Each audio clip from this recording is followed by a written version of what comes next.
Ladies and gentlemen, this is Captain Shadow speaking. Welcome aboard our Boeing 787-10, which will take us on a unique journey, not just through space, but also through time. We are currently on the runway in Nagasaki, ready for takeoff. In just a moment, we will lift off and head to Hiroshima, a city that witnessed one of the most pivotal and tragic moments in human history. Today's flight is more than just a trip between two cities. It's an opportunity to delve into a chapter of history that continues to echo throughout the world. We will travel back to August 1945 and look at the events of those days through the eyes of the pilots and crews of two legendary planes, Enola Gay and Boxcar. I will share with you how the preparations for these historic missions unfolded, the emotions felt by those involved, and what went through their minds as they carried out their orders.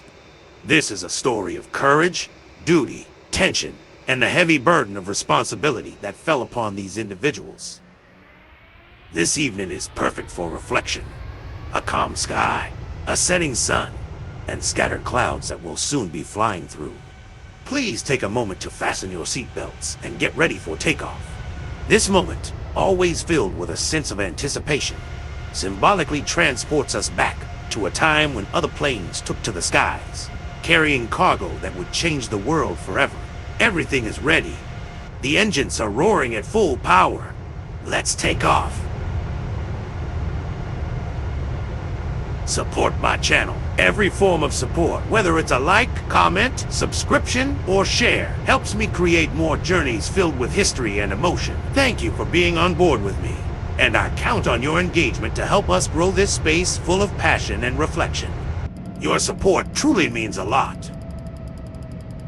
On the island of Tinian, under the shadow of looming conflict, the atmosphere was thick with anticipation. Paul Tibbets, an experienced pilot and commander of the 509th Composite Group, was preparing himself and his crew for a mission that would alter the course of history. In August 1945, this small island in the Pacific became the launch pad for one of the most consequential military operations of the 20th century. The day before the scheduled flight, Tibbets and his crew were summoned to a high-stakes briefing. The room was crowded with top commanders and strategists, the air heavy with tension. Spread across the table were maps and reconnaissance photos of Hiroshima. These documents, once simple tools of strategy, now felt like artifacts bearing witness to the impending catastrophe. The officers' voices were steady, but tinged with an undercurrent of unease as they presented the mission's details. "Tomorrow morning, you take off," announced the lead officer. His voice was calm, but carried a weight that silenced the room. "Hiroshima is the target." These words echoed like a thunderclap, breaking through the collective silence. Faces around the room remained stoic, but the gravity of the task settled heavily on everyone present. Outside, life on Tinian was bustling with activity. The base operated at full throttle, a hive of preparation and coordination. Technicians worked tirelessly on Enola Gay, the B-29 superfortress chosen for the mission. This massive aircraft, a marvel of engineering, underwent its final technical inspections. Each bolt and panel was meticulously checked. Every component was scrutinized. The mechanics knew that even the slightest flaw could jeopardize the mission and the lives on board. Tibbets addressed his crew that evening. "This is more than just another mission," he said. "What we are about to do could bring this war to an end." His words resonated with his men, a mix of reassurance and the acknowledgement of their monumental responsibility. He was determined to maintain composure, knowing that his confidence was vital for the morale of the team. As night fell, Tinian final preparations continued. The crew reviewed their assignments, maps, and flight plans. The island was alive with the hum of generators and distant conversations. Discussions among the soldiers revealed an undercurrent of doubt and moral questioning. Some whispered among themselves, wondering whether humanity should wield such destructive power. Yet, the orders were clear, and there was no room for hesitation. For Tibbets, the mission was not about philosophy or ethics. It was about execution. He understood that their actions could dictate the course of history, The hours crept by, and the tropical night gave way to the faint glow of dawn. The first rays of sunlight painted the skies above Tinian, illuminating Enola Gay, now ready for takeoff. The aircraft stood as a silent sentinel, its polished surface reflecting the growing light. Crew members approached in silence, their faces reflecting a mixture of determination and apprehension. Each of them carried the weight of the mission in their own way. Tibbets climbed aboard first, his presence a steadying force for his team. The rest of the crew followed, taking their positions with mechanical precision. Each man knew his role, from the bombardier to the navigator. The atmosphere inside the aircraft was tense but focused. There was no room for error. Every move had been rehearsed, every contingency planned for. The engines roared to life, shattering the early morning stillness, and the airfield was soon filled with a deafening hum of power. As the aircraft began its taxi down the runway, Tibbets looked out of the cockpit window. The island receded behind them, and the vast expanse of the Pacific stretched ahead. The countdown to one of the most pivotal moments in modern history had begun. The crew braced themselves for the journey, fully aware that the mission's success could mean an end to the war, but at an unimaginable cost. The morning of August 6, 1945, began like any other on Tinian, but for the crew of Enola Gay, it marked the start of a mission that would forever change history. The air was heavy with humidity, as the first rays of sunlight illuminated the runway and the wrecked aircraft at the center of the base's attention. Mechanics and technicians moved silently around the B-29 superfortress, checking every detail, from the condition of the engines to the hydraulic system crucial for dropping the bomb. In the bomb bay rested Little Boy, the first atomic bomb ever designed for combat, secured and ready for transport. Paul Tibbets, the mission's commander, walked among his crew, ensuring that each member was focused and prepared for the task ahead. Around 2:30 a.m., the crew gathered by the aircraft to conduct final preparations before takeoff. The radio operator checked the communication systems with the control tower, ensuring there would be no disruptions during the flight. The navigator reviewed maps and the flight plan, adjusting the route to avoid detection by Japanese radar. The bombardier meticulously examined the bomb release mechanisms, ensuring everything was in perfect working order. No risks could be left unaddressed. Every movement of the crew was deliberate, and the tension in the air grew with each passing minute. At 2:45 a.m., the engines of Enola Gay roared to life, breaking the stillness of the early morning. The ground shook under the power of the massive propellers, spinning into action, a sound that reverberated through the hearts of all present. The aircraft began a slow taxi onto the runway, lit only by the faint glow of the moon and the control lights on the airfield. Tibbets sat in the cockpit, his hands steady on the controls, his gaze focused on every movement of the aircraft. Behind him, the rest of the crew took their positions, each fully absorbed in their duties, like the cogs of a meticulously functioning machine. Every word Tibbets spoke to the crew or the control tower was brief and resolute. This was the time to act, not to talk. The takeoff happened in an instant, yet it felt like it lasted forever. As the wheels lifted off the ground and the aircraft ascended, Tinian receded into the distance, replaced by the vast expanse of the Pacific Ocean. The crew felt a momentary sense of relief as the first stage of the mission unfolded without complications. But the tension quickly returned as their thoughts shifted to the challenges ahead. The engines of the B-29 hummed steadily, a constant reminder of the power and purpose propelling their flight. The radio operator transmitted the first reports back to base, confirming a smooth takeoff and clear skies, allowing the crew to maintain full concentration on their objective. During the flight, the crew worked with unwavering focus, monitoring every aspect of the aircraft and maintaining the course to Hiroshima. The navigator confirmed they were on the correct path, while the bombardier began preparations for the next phase of the mission, adjusting the target mechanisms and recalculating data for a precise drop. Each crew member knew their actions had to be flawless for the mission to succeed. Tibbets maintained an aura of calm, which radiated to the rest of the crew, even as the cabin atmosphere remained tense with the anticipation of what lay ahead. Time seemed to move both slowly and quickly. Every minute was a step closer to the moment that would change the course of history. As dawn broke, the rising sun illuminated the Pacific. As the crew of Enola Gay approached the shores of Japan, the outline of land appeared on the horizon, the first visual sign that the critical moment of the mission was drawing near. Tibbets ordered the crew to to begin final preparations before entering the target zone. The radio operator reported their position back to base, while the bombardier adjusted the bomb's targeting system, ensuring everything was ready for deployment. Although the crew remained silent, they were fully aware of the significance of the moment and carried out their tasks with extraordinary precision. The aircraft reached its cruising altitude as Hiroshima's coastline appeared on the horizon. Tibbets glanced at the clock time, which had felt slow until now, seemed to accelerate. The crew awaited their next orders, their silence broken only by the hum of the aircraft's systems. These were the final moments before the mission's climax, and the tension had reached its peak. The August sun was already high in the sky as Enola Gay reached the coast of Japan. The crew, although trained and experienced, felt the tension growing with every passing minute. The cabin was silent, broken only by the hum of the engines and the laconic commands issued by Tibbets. Every crew member knew that the moment approaching would not only decide the outcome of the war, but also shape the future of the world. On the horizon, the city of Hiroshima appeared bathed in the morning light, unaware of the disaster that was about to strike.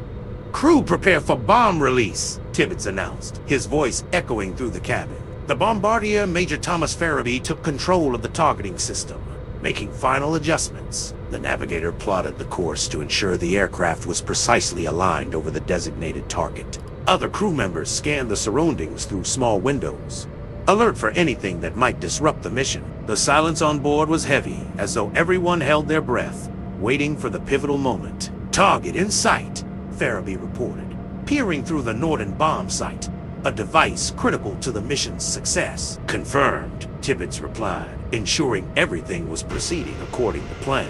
The bomb bay doors opened, allowing cold air to rush into the aircraft, causing the crew to shiver slightly. Everyone knew what was about to happen, but no one dared to voice it. Every movement was now perfectly synchronized. Every second counted with mathematical precision. At exactly 8:15 a.m., Farabee pressed the release button, and Little Boy was freed from the bomb bay. The crew could only watch as the bomb fell away from the aircraft, heading toward the ground. The moment after the release was unnaturally quiet, as if time had momentarily stopped. Tibbets glanced downward, knowing this moment would be remembered forever, even though the city below still seemed peaceful.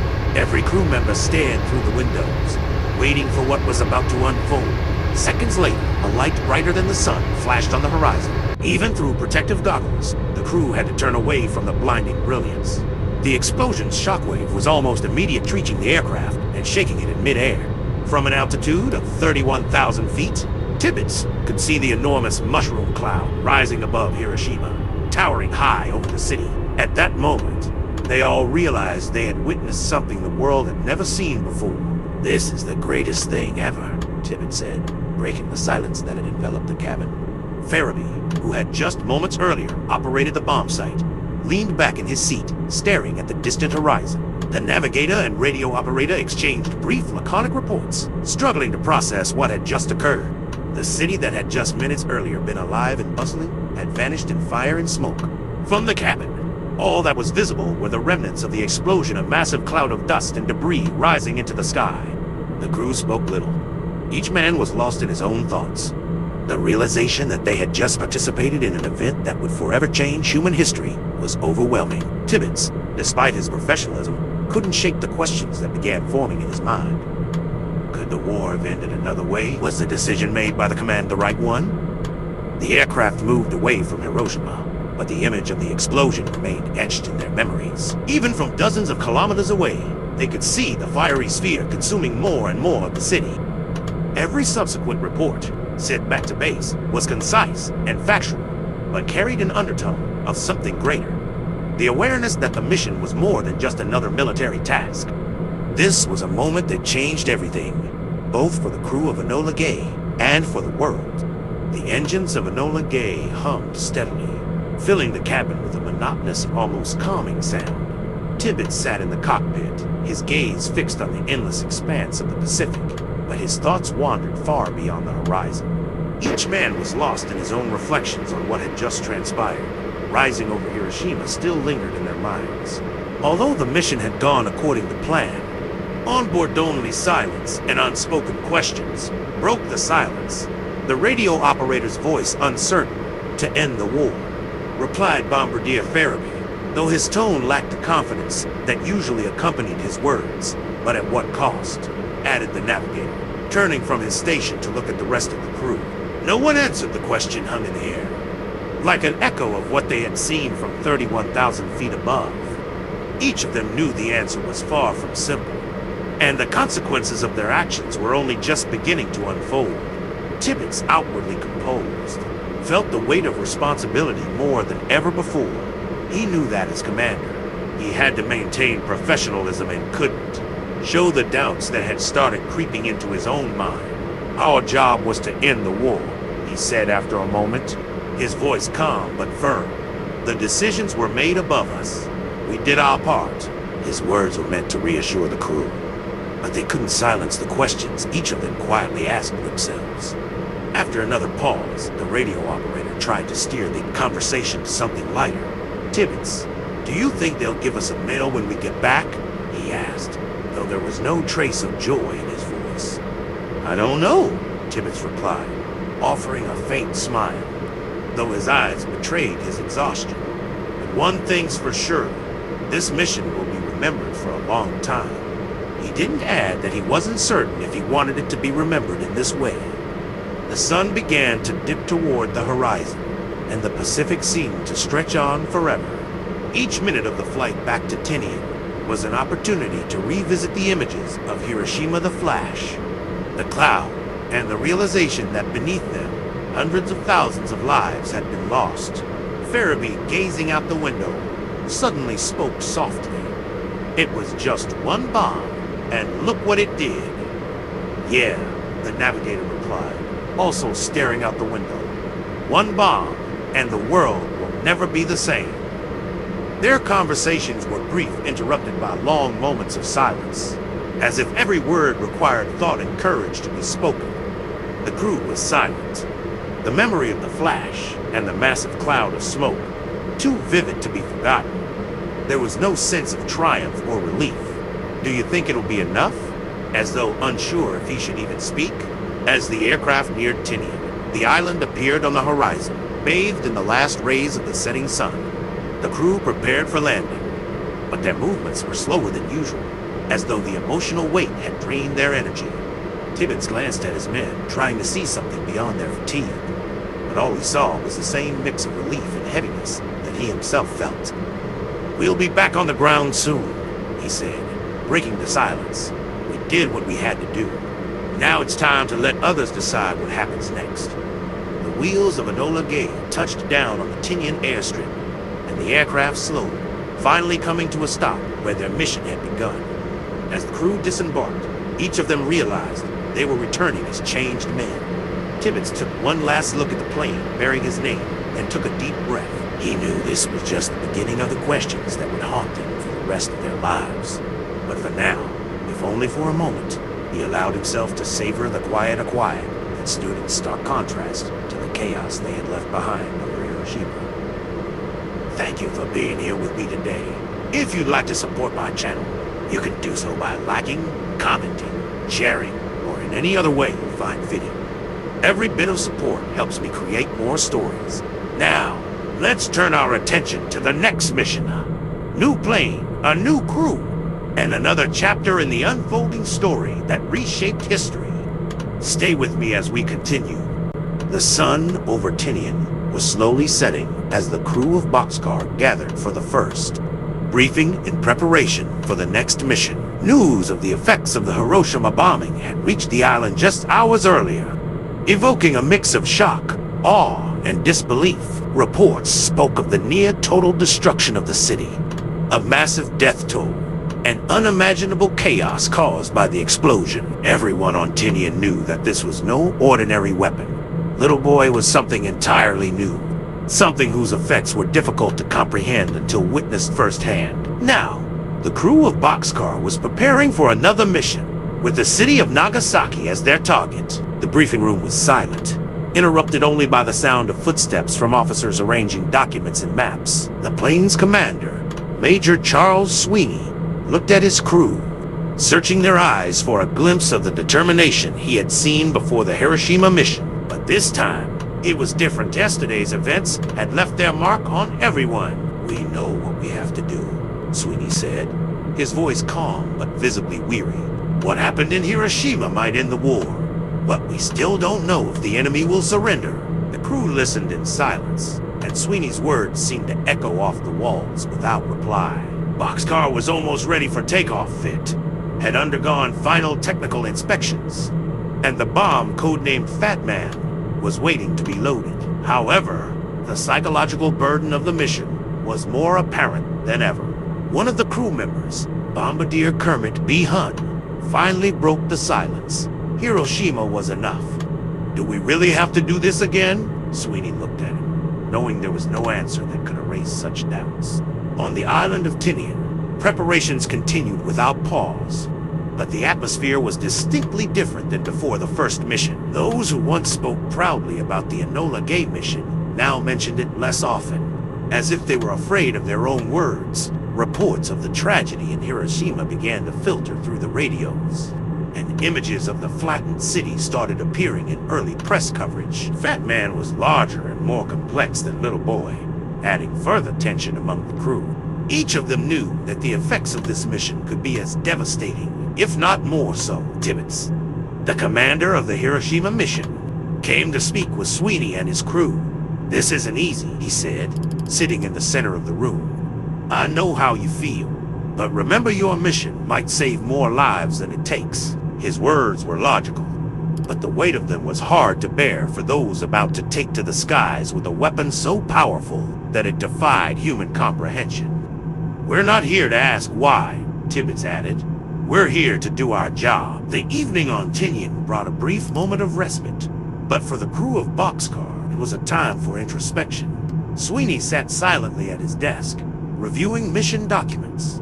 Though his thoughts were far from them, his deputy, Fred O'Leary, entered the room and sat beside him. "Are you okay?" he asked. "I don't know," Sweeney replied, staring at the map of Nagasaki. "Will we ever be sure that what we're doing is right?" O'Leary didn't answer, and the silence between them spoke louder than any words could. The crew of Boxcar spent the night reviewing mission details and preparing for takeoff. Though no one spoke enthusiastically about the task, the tension on the island was palpable, and every movement reminded them that another pivotal moment was approaching. As dawn broke, the crew knew they would soon board the plane to continue what had started over Hiroshima. Though their mission was to end the war, they carried a weight in their hearts that was hard to understand and even harder to express. The morning of August 9th, 1945 on Tinian was hot and humid, with the air heavy with tension. The crew of Boxcar, led by Major Charles Sweeney, was completing final preparations for the mission. The aircraft, carrying the atomic bomb Fat Man, was ready, though the atmosphere among the crew was far more strained than during the first mission days earlier. Fat Man was larger and more complex than Little Boy, which added to the crew's apprehensions about how the mission would proceed. Memories of Hiroshima lingered in the air, adding emotional weight to a task that required perfection and steady nerves. At 3:47 a.m., the powerful engines of the B-29 roared to life, bringing the base to full attention. Boxcar began to taxi slowly down the runway, its weight and payload demanding maximum effort to lift off the ground. Just after takeoff, the crew noticed the first issue one of the auxiliary fuel tanks was malfunctioning. "We've lost about 600 gallons of fuel," the flight engineer reported. This meant the margin for error had become razor-thin, and their options for maneuvering were significantly reduced. "Can we continue?" Sweeney asked, looking at the navigator. "If we stick to the plan, it might work," the navigator replied, though his tone revealed the less than ideal situation.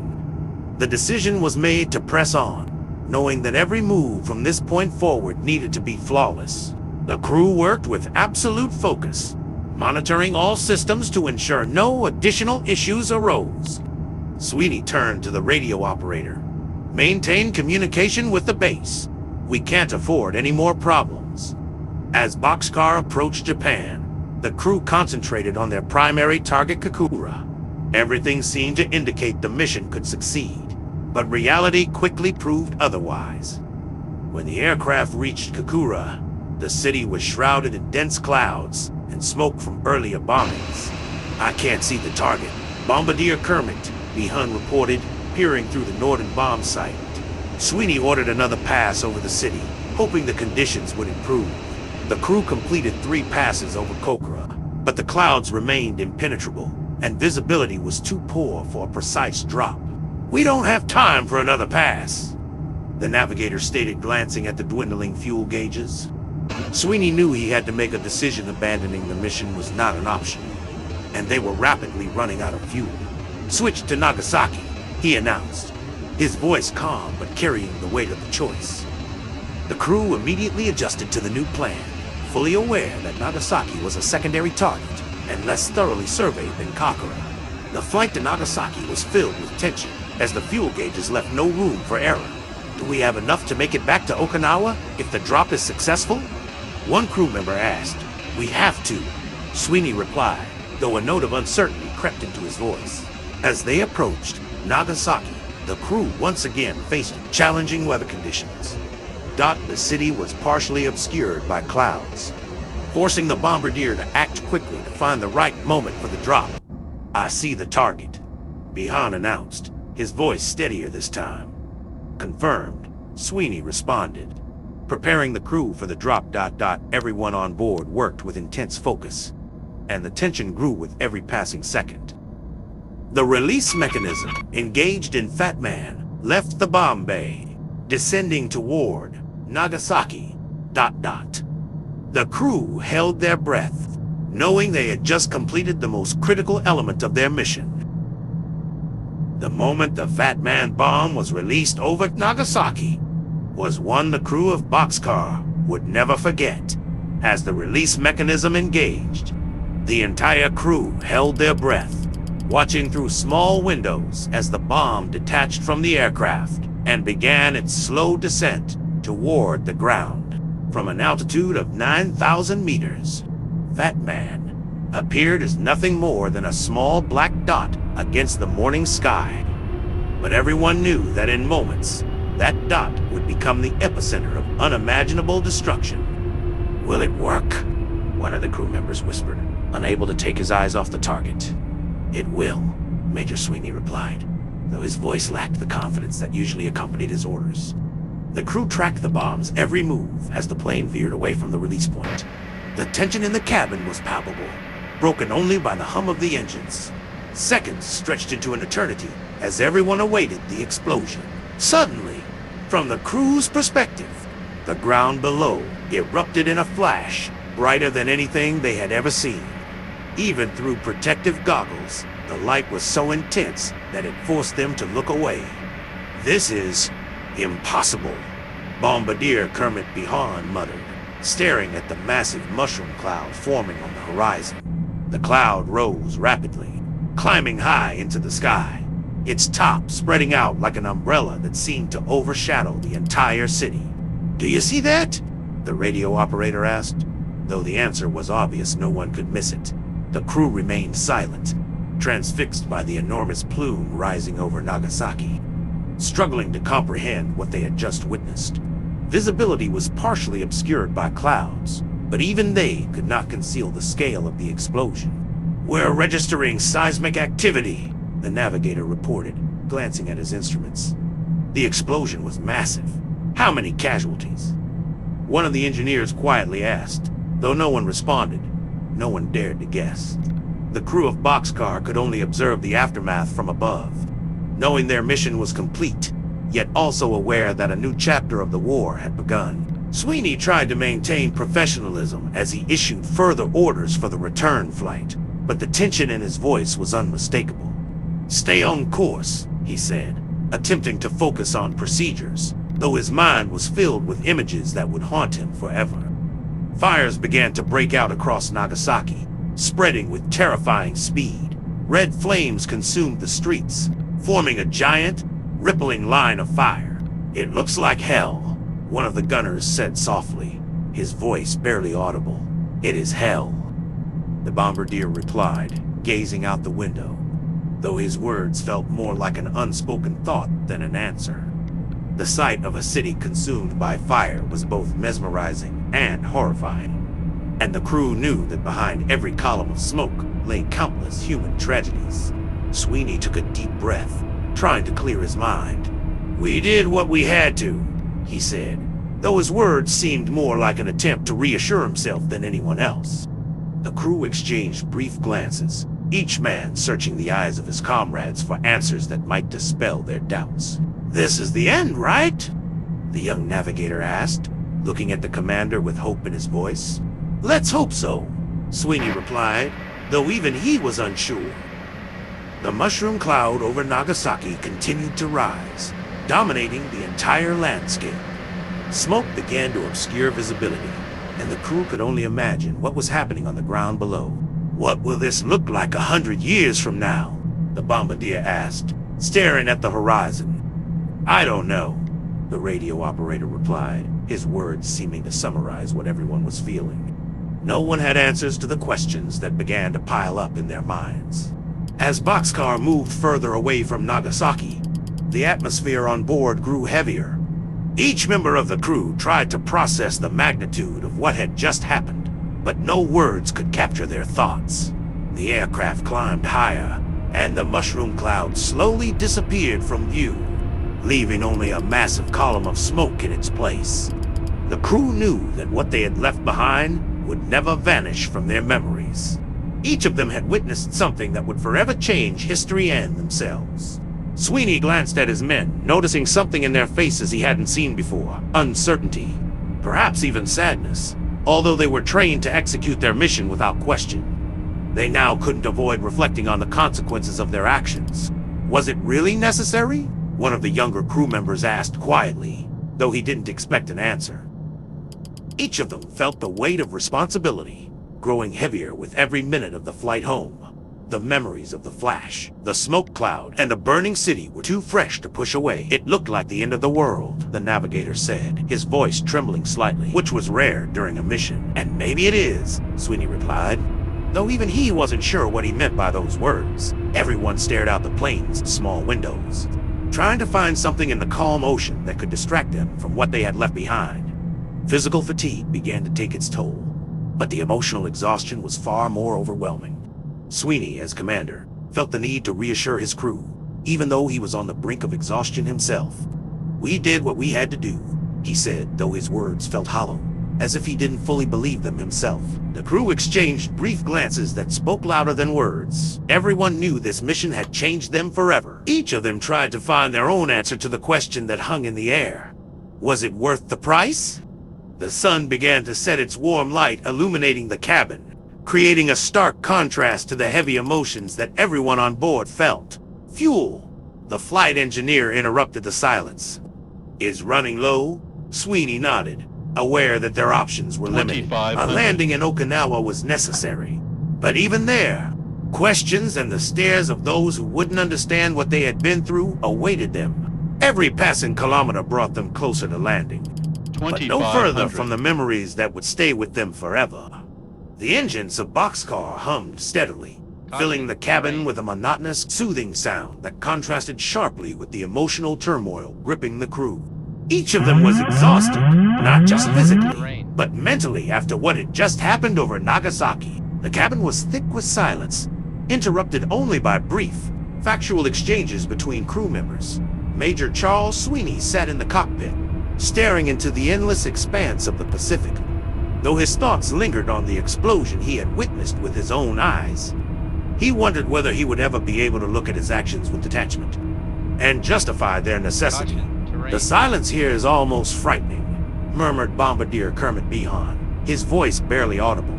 "After what we saw, every word feels out of place," replied the radio operator, without taking his eyes off the communications panel. The crew of Boxcar knew their mission was groundbreaking, but its consequences were only beginning to unfold. Sweeney glanced at the control panel, trying to focus on something concrete to take his mind off the images. But the memories of the explosion and the burning city were too vivid, etched too deeply into his mind. When they finally reached the airstrip, the moment of landing brought physical relief, but no mental solace. The crew slowly disembarked, each step heavier than the last. Boxcar stood in the hangar, its gleaming frame a testament to a mission that had succeeded, but also raised new questions. Sweeney paused for a moment in front of the plane, staring at it as if searching for answers he still couldn't find. The silence on the airfield mirrored their internal emotions, silence more profound than any words could express. The bombings of Hiroshima and Nagasaki ushered in the nuclear age, changing the way the world viewed war. Those who lived through these events became witnesses to a new reality, where atomic weapons became both tools of peace and agents of destruction. The pilots and crews of these missions knew their actions had forever shaped the fate of humanity. Their stories, full of contradictions and reflection, serve as a reminder of the immense responsibility that comes with war. Each of them had different experiences, but they shared one thing: the awareness that they were part of events that would change the world forever. Their legacy is not only a story of victory, but also a sobering reminder of the price paid for peace. Thank you for joining me on this extraordinary and challenging journey through history. It's your support that allows me to grow this channel and create content that inspires reflection and helps us understand the past to build a better future. Your comments and opinions are like a compass guiding the direction of future journeys. So share them, as every thought matters. Remember, history is not just dry facts, it's about people, their decisions, emotions, and the lessons we can learn from them. I invite you to join this journey permanently by subscribing to the channel and sharing your ideas and suggestions. This is only the beginning.